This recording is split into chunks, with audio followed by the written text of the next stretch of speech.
Baik, selamat sore untuk kita semua. Perkenalkan nama saya Stefan Fazlia Ratu, NIM 23320101. Mata kuliah evaluasi hasil pembelajaran, program studi PJKN. Di sini saya akan mempresentasikan hasil kerja saya terkait sumber akademik mengenai instrumen hasil belajar HOTS berdasarkan aspek kognitif, afektif, dan psikomotor. Yang pertama itu tentang level taksonomi instrumen hasil belajar HOTS. Yang pertama adalah ranah kognitif. Ranah kognitif adalah konsep tentang HOTS pada level C4 atau sampai C6 berdasarkan taksonomi Bloom yang direvisi Andreessen dan Krawall dapat ditemukan dalam berbagai sumber seperti artikel, analysis of Heidner, or order thinking skill atau HOTS, based on Bloom taxonomy in comprehensive examination question oleh Anita Ingrid Tawela pada tahun 2022, yang menerapkan taksonomi ini untuk menganalisis soal ujian.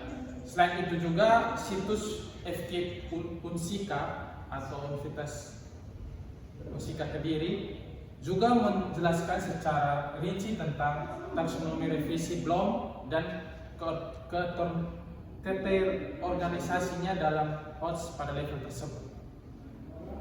Yang kedua itu tentang ranah afektif.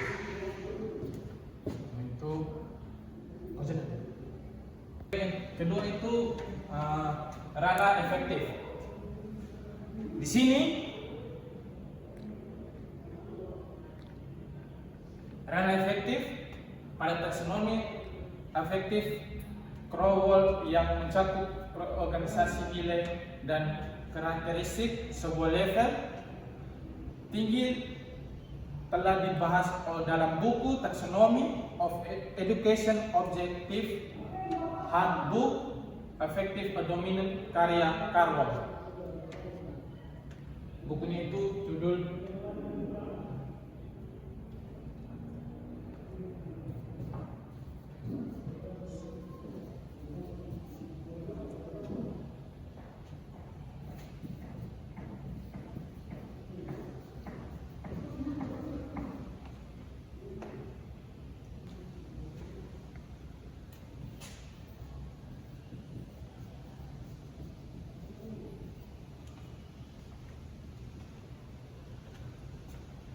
ini adalah bukunya.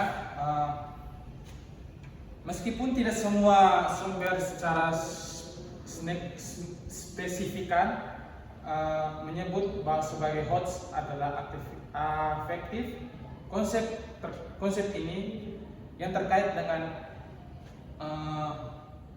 pengembangan afektif pada level yang tinggi, yang terkait dengan dasar integrasi nilai dan perilaku konsisten menjadi dasar untuk pemahaman ini. Itu adalah pemahaman sedikit tentang ranah afektif. Yang ketiga itu adalah ranah psikomotor. Ranah psikomotor pendapat tentang level tinggi. Psikomotor yang termasuk dalam HOTS dapat dikaitkan dengan buku Taxonomy of the Psychomotor, ditulis oleh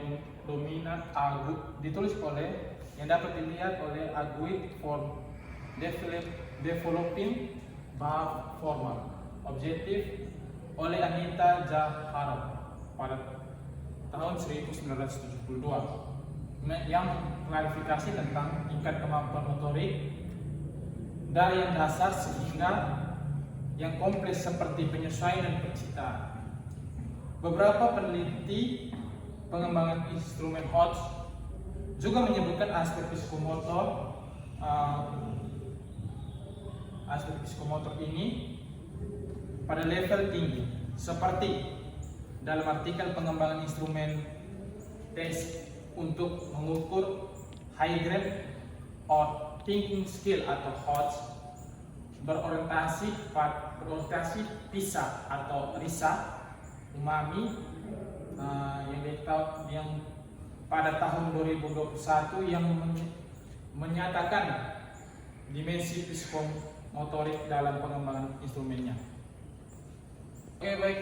Yang kedua itu resonansi instrumen HOTS terhadap perkembangan siswa. Nah, di sini ada 3. Yang pertama itu ranah kognitif seperti ini lagi.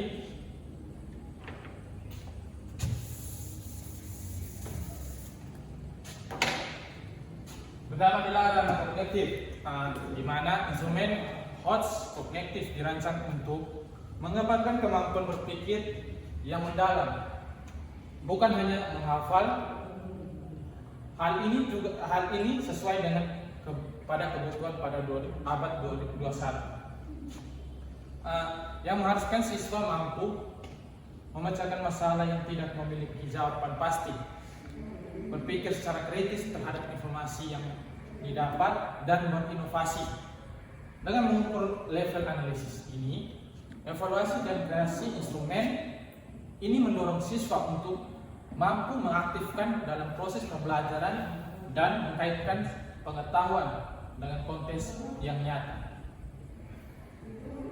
Kedua, ranah afektif.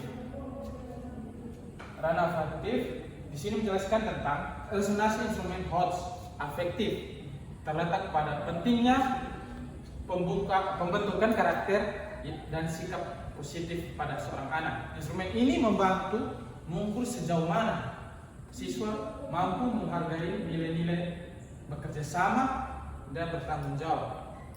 Dalam era globalisasi, kemampuan ini mengolah emosi dan berinteraksi dengan orang lain sangat krusial. Jadi, sehingga instrumen ini menjelaskan dasarnya untuk mengembangkan kompetensi sosial dalam emosi siswa. Dan yang ketiga itu tentang ranah psikomotor. Instrumen HOTS psikomotor dirancang untuk mengembangkan keterampilan praktis yang dapat diterapkan dalam kehidupan sehari-hari dan karir pada masa depannya. Dalam mengukur kemampuan ini menyesuaikan dengan menciptakan gerakan atau produk yang dapat diciptakan oleh siswa atau anak-anak. Instrumen ini mendorong siswa untuk menjadi lebih mandiri, kreatif, dan terampil dalam menggunakan teknologi alat-alat tertentu. Hal ini juga mendukung pembelajaran berbasis proyek yang fokus pada aplikasi, praktik pengetahuan, dan sebagainya. Jadi ini membantu siswa untuk membangun kepercayaan diri siswa atau menerapkan siswa supaya dia lebih berani untuk melakukan sesuatu atau membuat gagasan-gagasan yang pernah ia tahu. Oke, yang baik, yang ketiga itu tentang signifikasi instrumen HOTS terhadap perkembangan siswa. Yang pertama adalah ranah kognitif. Dalam ranah kognitif ada beberapa. Yang pertama itu meningkatkan kemampuan berpikir siswa.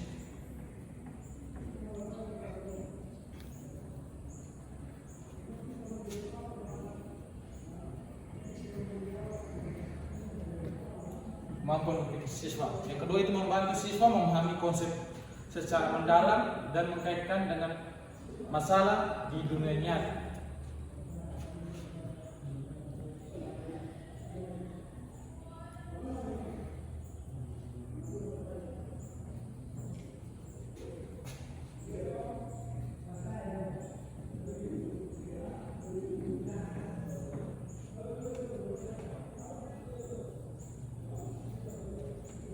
Ketiga itu menyiapkan siswa untuk menghadapi tantangan akademik dan profesional di masa depan, seperti dalam ujian internasional seperti PISA.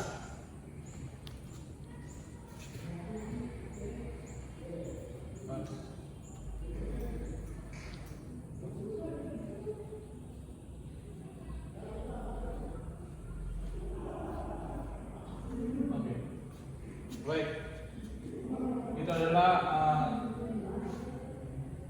manfaat atau efektif di bidang signifikasi instrumen HOTS terhadap perkembangan siswa. Yang kedua itu manfaatnya dalam ranah efektif itu yang pertama adalah mendorong pembentukan karakter positif seperti kejujuran, kerjasama, tanggung jawab, dan sebagainya.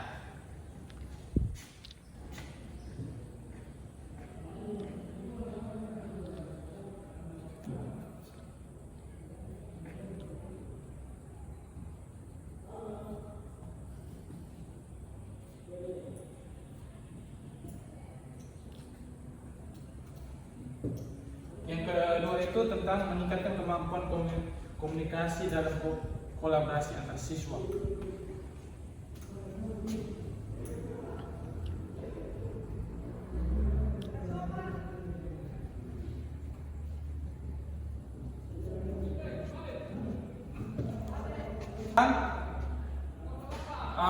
Membantu siswa. Ketiga itu membantu siswa dalam mengembangkan rasa percaya diri dan minat yang tinggi terhadap pembelajaran.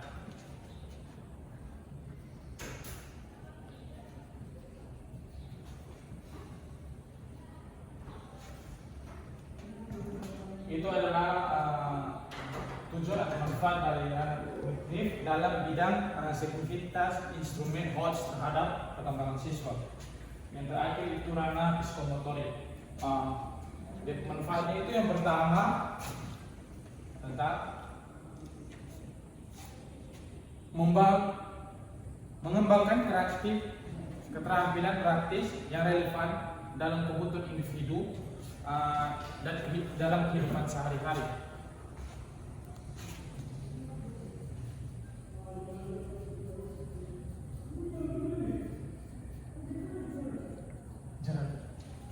Keterampilan relevan ini artinya kemampuan yang dibutuhkan dan sesuai dengan tuntutan pekerjaan atau industri dari konteks atau suatu perusahaan tertentu. Jadi dibutuhkan skill untuk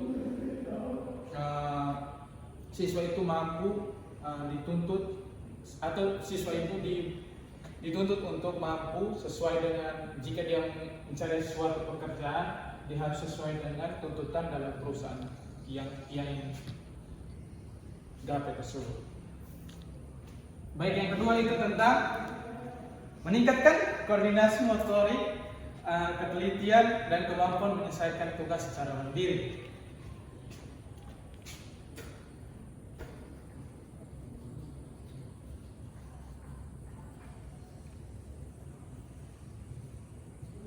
Supaya siswa maksud dari ini adalah supaya siswa lebih mandiri, supaya dia dapat menyelesaikan tugas-tugas seperti tugas-tugas yang berkaitan dengan psikomotoriknya itu dapat dilakukan oleh siswa atau dapat dilakukan anak-anak secara mandiri. Yang terakhir itu mendukung pembelajaran yang lebih menarik dan interaktif sehingga meningkatkan motivasi siswa untuk belajar.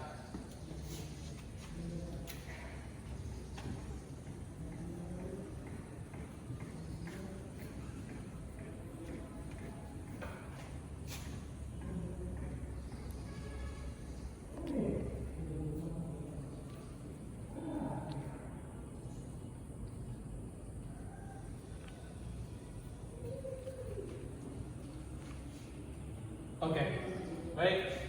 Itu adalah tiga ranah kognitif, efektif, dan psikomotor dalam signifikasitas instrumen HOTS terhadap perkembangan siswa. Yang baik yang terakhir tentang langkah-langkah penyusunan instrumen HOTS. Yang pertama adalah ranah kognitif. Ranah kognitif yang pertama adalah analisis kompetensi dasar atau KB, identifikasi KB atau kompetensi dasar yang dapat diukur dengan level HOTS dari C4 sampai C6. Itu adalah yang pertama, analisis KD.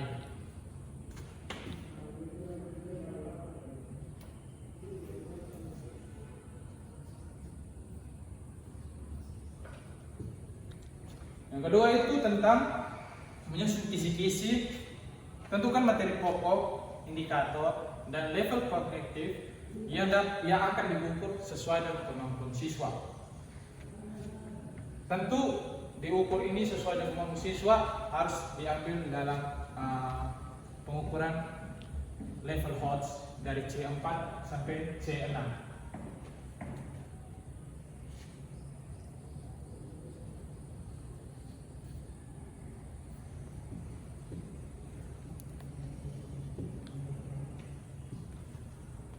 Dan yang ketiga itu tentang merumuskan stimulus atau gunakan stimulus kontekstual yang menarik atau seperti kasus nyata, grafik atau wacana yang dapat menuntun analisis atau kreasi supaya siswa lebih kreasi ke depannya.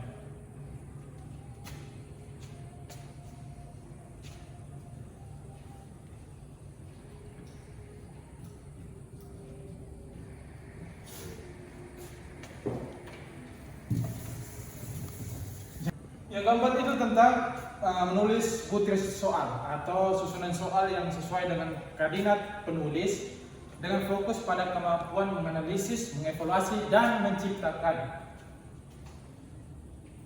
butir soal. Yang kelima itu tentang validasi dan refleksi. Dapat dimasukkan dari ahli yang dilakukan revisi berdasarkan hasil validasi dan uji coba lapangan.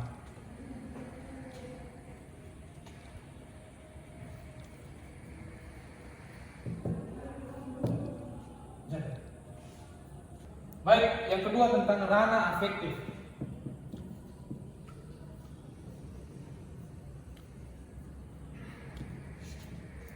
Yang pertama itu menentukan indikasi aspek nilai sikap yang akan diukur seperti kerjasama, tanggung jawab, atau minat belajar.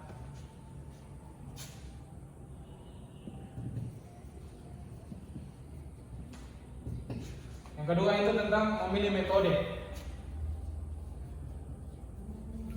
Memilih metode digunakan metode seperti observasi, skala, refleksi diri, dan penilaian teman sebaya. Dan yang ketiga adalah instrumen, menyusun instrumen.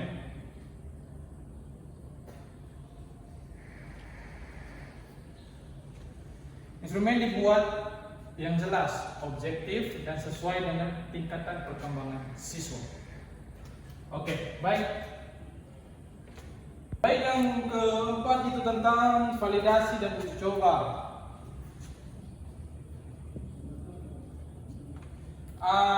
Lakukan validasi oleh ahli pendidikan dan uji coba pada kelompok kecil siswa untuk mengukur reliabilitas instrumen terhadap siswa. Dan yang terakhir, yang kelima itu analisis dan refleksi. Setelah kita menguji coba, lakukan revisi atau analisis terhadap instrumen yang pernah kita kembangkan. Apa itu instrumen akurat untuk perkembangan siswa atau tidak. Yang terakhir itu ranah psikomotorik, di mana yang pertama itu ranah psikomotorik, manfaatnya yang pertama adalah menentukan keterampilan yang akan diukur, seperti identifikasi keterampilan motorik yang relevan dengan materi pembelajaran, seperti mengoperasikan alat atau membuat suatu produk.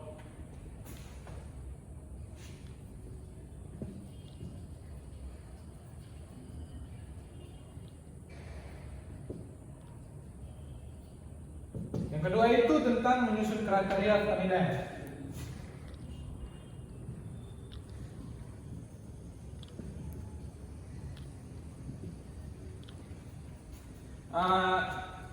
Di mana tetapkan kriteria yang jelas dan objektif untuk menilai keahlian siswa seperti ketelitian, kecepatan, dan kreativitas dari seorang siswa tersebut.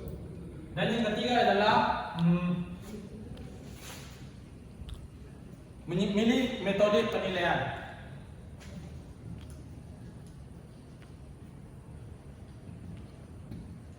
Di mana memilih metode penilaian ini digunakan metode seperti observasi langsung, portofolio, karya, dan uji coba keterampilan praktis.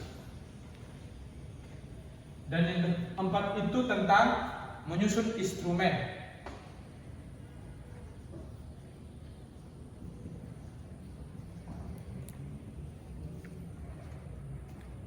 Di mana untuk menyusun instrumen, buat lembaran observasi atau rubrik penilaian yang sesuai dengan kriteria yang telah ditetapkan oleh sekolah atau ditetapkan oleh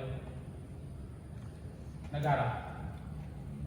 Dan yang terakhir adalah validasi dan revisi kembali.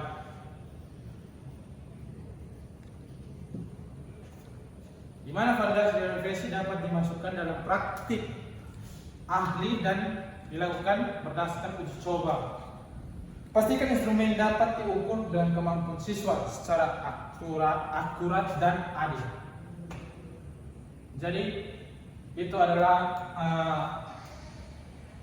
manfaat-manfaat atau langkah-langkah dalam mengukur kemampuan ranah psikomotorik siswa. Jadi dari ranah kognitif, ranah afektif, dan ranah psikomotorik siswa itu dapat diukur seperti ini. Oke, baik. Sekian dari penjelasan saya. Semoga penjelasan saya dapat dimengerti. Sekian dan terima kasih.